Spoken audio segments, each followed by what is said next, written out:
Dernier envol et reconversion forcée pour un ancien chasseur de la force aérienne. Un spectacle inattendu ce dimanche pour les riverains de la Gombe à Esneux. La Gombe, c'est une ancienne carrière où les plongeurs amateurs, mais aussi militaires et de la protection civile vont s'entraîner.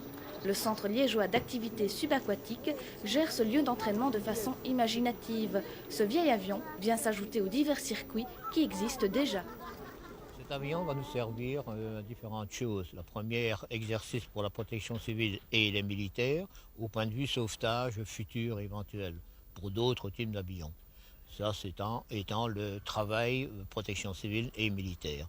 Aussi maintenant, pour les clubs visiteurs, plongeurs ici, et ainsi que le nôtre, nous allons pouvoir visiter une épave qui n'est pas courante dans nos eaux. Épave que nous allons voir ce dont la vie sous-marine va adopter ou pas cette épave.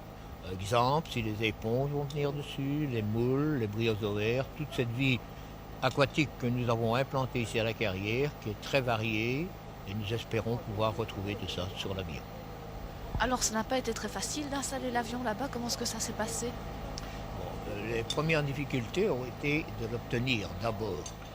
À Bierzet, nous avons une petite équipe de mécanos plongeurs. On a dû faire tout le démontage, mais surtout enlever tout ce qui pouvait être polluant pour l'eau ici.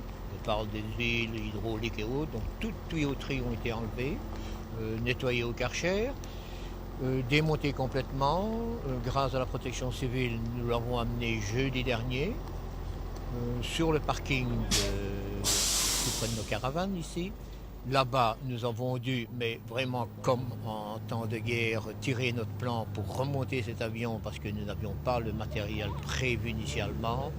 Le système D n'a rien de tel. Il nous a fallu 2 jours à peu près pour le remettre en état, pour être prêt pour aujourd'hui faire la mise à l'eau.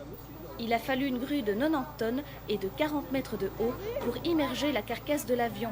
Le transport sur plus de 200 mètres a dû être effectué en 2 fois. La manœuvre était particulièrement périlleuse à cause des fils électriques et du chemin de fer tout proche. Mais avec toute la bonne volonté des bénévoles présents, l'opération a pu être menée à bien. Il y a encore de la profondeur.